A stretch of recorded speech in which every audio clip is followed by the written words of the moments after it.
I want to thank Tony for his leadership. Tony is somebody who is a very hard worker. Anybody that's worked with Tony will quickly learn how hard he works. And his leadership has put us in a great position here in the Big Ten. People will talk about, the SEC and the Big Ten. I mean, certainly we've won the last 3 national championships here in the Big Ten, but to me it's about where are we at this year, what are we putting on the field this year, and then where are we going into the future. And as college football changes and college athletic changes, I think the Big Ten is very, very well positioned, and for a lot of reasons. And one of them is because of Tony's leadership. Another one is because of the 18 member institutions, their locations throughout the country, their brands, their fan bases. And so it's clear to see we have big momentum, and a big part of that is because of Tony. I think our coaches within the Big Ten is as strong as I've seen since I've been in the Big Ten. When you sit in the meetings and Tony's in there, he listens. We go in there, we vent, we talk about a lot of things, we complain. It's part of the job with all the change that goes on, and he can't fix everything, but he's listening, and he's going to do what he can when he leaves to get those things addressed. But I can't tell you how much respect I have for there's 17 guys in that room. When you look all the way up and down, the entire conference, this is as strong as it's been. And I got a lot of respect for the guys in that room. I want to thank our new president, Ravi Bellamkonda, who his leadership already at a short period of time has been excellent. Anybody who gets around Ravi quickly understands he's got a high level of intelligence. He can identify problems quickly, get them addressed, and start working people towards a solution. And he may have said early on that he's going to learn more about athletics, but he learns quickly. He knows more than he puts on, and we are in great hands right now at Ohio State with him there. And he spoke yesterday and talked about the momentum right now at Ohio State, and he's exactly right. I want to thank the board and the cabinet at Ohio State for what they do and their support for what we do, because we have nothing if we don't have talent acquisition. And so it starts with our coaching staff, and with their support we've put together what I think, I'm obviously biased, I think it's the best coaching staff in America. It starts with our coordinators and goes from there, and then goes to Mick and to Mark and everybody in the building. But also to have the resources to go recruit the best players in the country. And that has to continue at Ohio State. And because of the board and because of the commitment of our cabinet and our administration, we're able to do that and have continued to do that. I want to thank Ross Bjork for his leadership, for him in terms of challenging us on a daily basis to continue to adapt, continue to innovate. And yesterday was a great example of that. We signed a huge deal with J.P. Morgan Chase on our patch deal, which goes to show you, the adaptation and innovation of our athletic department, and that's headed up by Ross. I want to thank our families of everybody in the building, the staff members, the coaches, the wives, the children. We have over 60 children under the age of 15 in our building with all the staff members. And then obviously their wives, because once we get to work here, we go into preseason camp. They don't get to see their fathers a lot. They don't get to see their husbands a lot, and it's hard because it goes from the summer where they're getting in the way and around the family a bunch for a few weeks to working late hours. And so I just want to thank them for their support and allowing their husbands to do what they love. I want to thank my family. Starts with Nina. She's the rock. Anybody will tell you that if you want to be a great coach in this profession, somebody asked me, give me some advice on how to become a coach in this, in college football, the one thing I would say is find a great partner. And Nina's been that for me. She's the rock of our family, and she allows me to do what I need to do. I'm very proud of my son, RJ, who's now in the Big Ten family. He committed to Northwestern this summer, and I couldn't be prouder of what he's done. He's obsessed with football, and he's in great hands with David and his group. What a unique experience that was going through that process, but excited to see his senior year and proud of where he's going.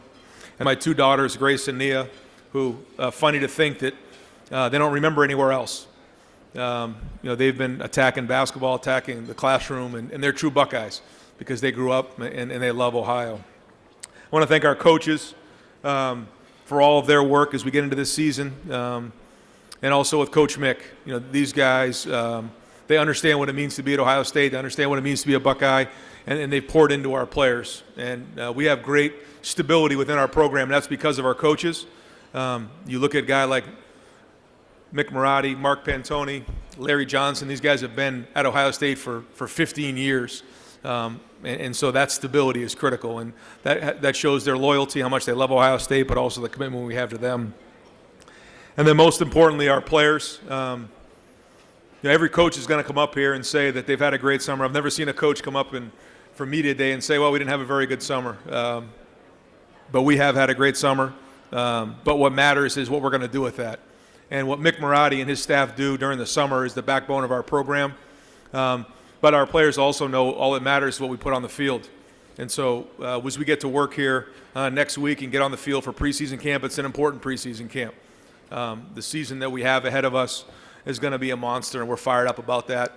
The three guys that we have today here, I'll start one with Jeremiah Smith. Jeremiah, as many of you know, is somebody who in 2 years has already made an amazing impact on the game of college football. What he's meant to the game on the field, but also off the field, is tremendous. And he has a chance to leave a legacy behind, and he knows that. He's got a whole generation of young players that look up to him and who he is. He's a household name, and he's had a great offseason. He's taken the step into a leadership role, and it's great to watch him find his voice. Julian Sayin, in now year 3 with us, year 2 as a starter, has a different look in his eye.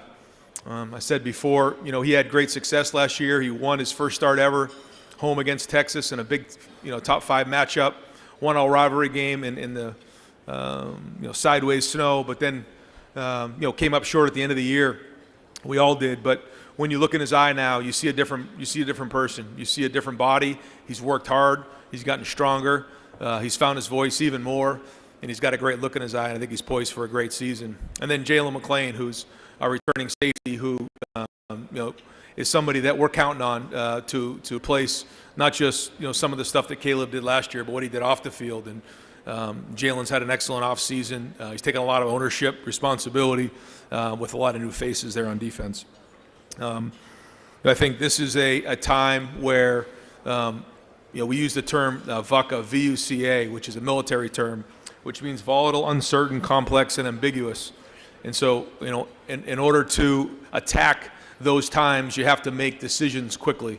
You have to be decisive. You have to then identify what's gone right, what's gone wrong, and then continue to adapt over time and not just do what's easy and throw up your hands and get frustrated. And so I think we've done that. I'm excited about where this season's going. And now we're getting back to what matters the most, and that's football. And so as much change that's gone on across the offseason, we're back to what matters the most, and that's playing the game. So appreciate you guys, and whatever questions you guys have, fire away. Coach, first row here on your left side. Hey, Coach. Nick Hamilton, Nightcast Media. Wanted just to ask you about with the development you've seen in Julian Sayin from last year into this season as far as developing more chemistry with Jeremiah and Chris and the rest of the offense.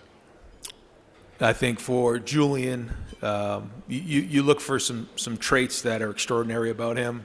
I think the first thing you recognize is his accuracy. What you don't see, but I see, is his intelligence level. He can handle high levels of information. He's highly motivated, and he's really embraced this leadership role. So I think when you combine that with our offensive line and the experience we have coming back, Carson Hinsman, Luke Montgomery, and Austin Saravelt, these guys all started during that whole playoff run 2 years ago and are national champs. They're now back, and then you combine that with other guys in a room, like Josh Padilla, like Philip Daniels, Ian Moore. We're as experienced and deep as I think we've ever been since I've been at Ohio State, and so combine that with a quarterback who has the experience now. I mean, this is only the third time since I've been at Ohio State that we've had the same quarterback come back for a second year, and that's a big deal. I think he's liked the challenge of some of the things that Arthur's bringing to the table. When you go from coaching Aaron Rodgers to a college quarterback, you can certainly imagine what that has been like for Arthur. But man, Julian keeps up, and it's been fun to watch. So excited to see where this goes this year with him. On your right side, Coach, first row. Good afternoon, Coach. Erie Martin, Big Ten Student U, University of Illinois.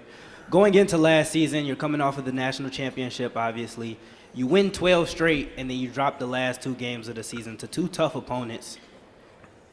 What do you take from last year to make sure that you can finish strong this season? Well, you take a lot of things. Every year you look at the things that have gone well, and then you look at the things that came up short. And I think when you're chasing small margins like we are, you have to identify the things that need to get fixed and fix them. The easy thing to do is do nothing or overreact. Where the real work is really identifying what needs to get fixed and then make that change. And so I won't get into all those things, but yeah, there's a lot of things that needed to get addressed and will continue to get addressed. And sometimes you don't know if those decisions were right until you get all the way to the end of the season. I think this year, based on the way our schedule looks and the way it's laid out, we're going to get some early feedback in these games, and we're going to have to play well down the stretch in the fourth quarter.